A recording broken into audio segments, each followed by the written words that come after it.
Ngày bà nội các con còn sống ấy, bà là thương chú nhất đấy. Có món gì ngon, bà toàn phần chú tới ăn. Cái đồ bất hiếu! Mày nói thế mà không biết xấu hổ à hả? Mày bảo mẹ thương mày, vậy mà mày luôn luôn làm cho mẹ khổ. Hôm nay là ngày giỗ của mẹ, mà giờ này mới vác mặt đến là sao hả? Anh nói thế là sao? Em có việc bận, em đã cử thằng Phú đến để phụ giúp cô rồi. Có phải em muốn trách nhiệm đâu. Anh nói thế là không được. Việc gì? Tao hỏi mày việc gì? Việc gì mà quan trọng hơn cái ngày giỗ của mẹ hả? Mày nói đi. Còn anh thì sao? Anh nhận nuôi mẹ mà để mẹ chết vì không có tin cho mình. Bố gì? Anh không xứng đáng. Bố. Mày đổ lỗi cho tao à hả? Ừ. Mày trách gì? Mày Bố, trách gì? con phi bố. Bố ơi, bố. Hôm nay là ngày giỗ bà, bố đừng như thế. Bà mà biết là bà buồn đấy bố. Nhưng mà chú mày ấy, vật chứng nào thật ấy, có lớn mà không có con. Không phải. Bố bình tĩnh lại. Hôm nay mình sẽ làm dỗ cho bà mà. Bố ngồi xuống đi. Thôi không có làm gì hết. Đi về. Chú. Mà kệ đó.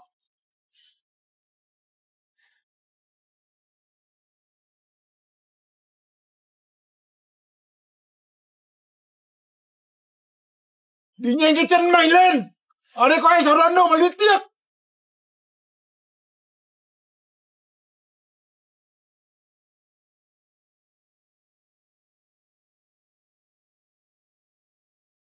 Chú ơi, từ từ đã. Bố cầm vào nhà ăn này. Thôi, em không dám nhận đâu. Chị mang vào đi. Nó không nhận thì thôi. Đi vào. Đi về. Chỉ cần mà anh không bắt máy, em về đấy ạ.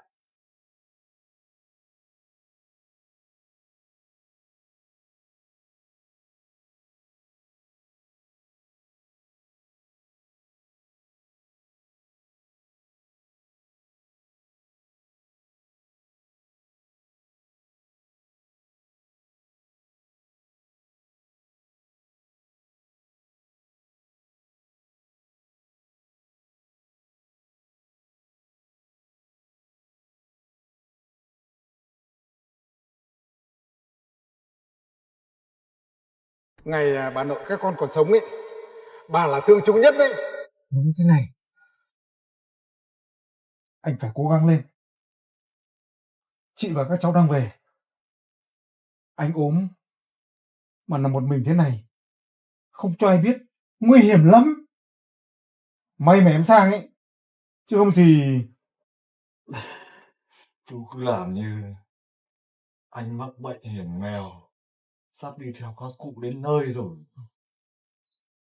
Em không sang, anh không chết vì ốm thì cũng chết đói. Chị với cháu Phượng không ở nhà. Anh ốm thì không phải báo em một câu, chứ ai lại cứ chịu đựng một mình như thế. Ta còn cười nữa à? Thôi, ngồi im đi nhá. Để em đi lấy cháo em nấu rồi, cho anh em.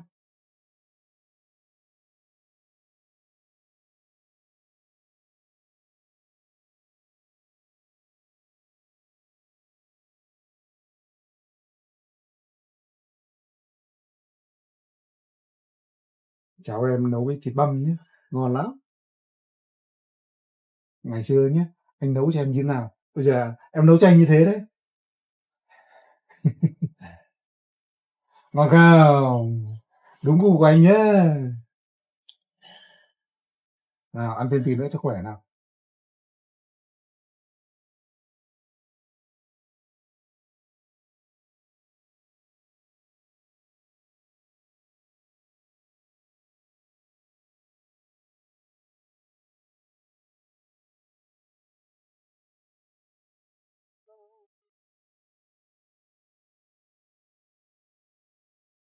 Này, cô kia! Là sao? Làm gì đấy hả?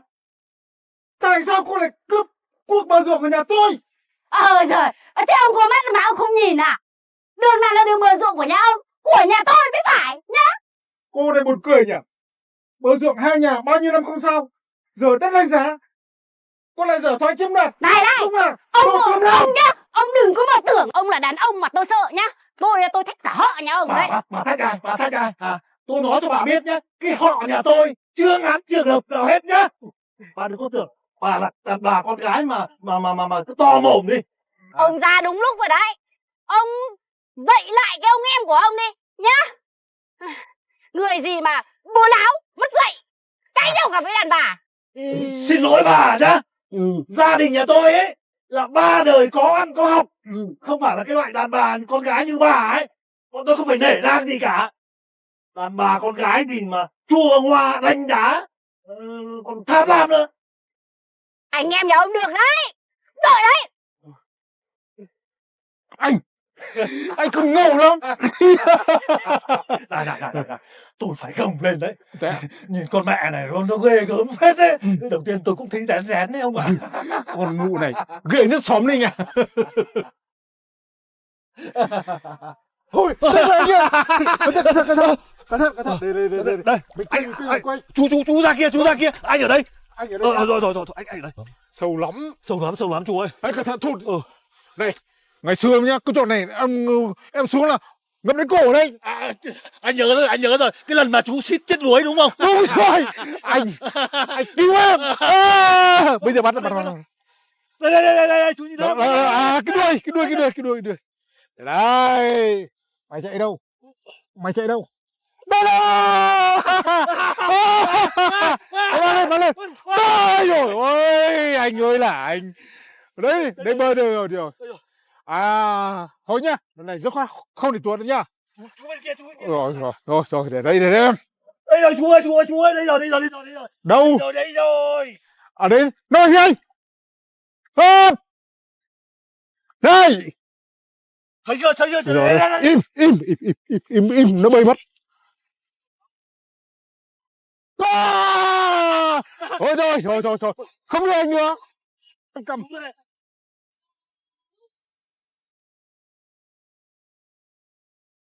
Không, chú ơi, phải om dưa. Em không thích om dưa. Em nương. Này, om dưa em thả xuống nhá.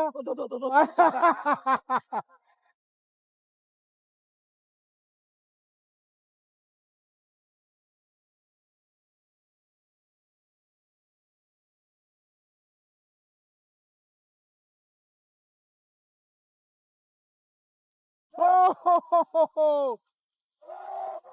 Ui, đừng có ta nữa. Một cá nướng thơm thế nhỉ. Con cá to như thế này nhất định con sẽ chế biến thật ngon. Nhưng vẫn phải công nhận là tài bắt cá của bố và bác rất là giỏi. Để nhà mình có cơ hội ngồi quây quần bên bếp lửa như thế này nướng cá thì còn gì hạnh phúc bằng, phải không bác và bố? Chị?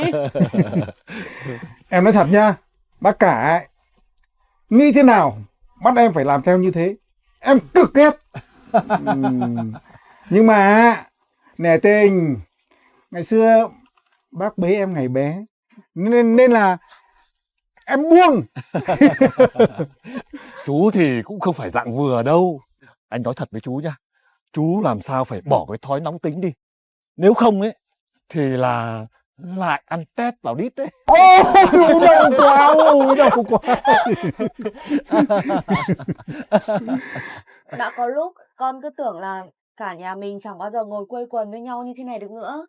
Nhưng mà cũng may, nhờ sợi dây tình thân, tuy vô hình nhưng lại có sức mạnh vô cùng kỳ diệu. Bố nhá. Rồi con mới biết là ngày xưa bố còn bé hay bị bác cả tét mông nhá. Ngày xưa ông hay đánh bố đau lắm. Là vì con trai. Được.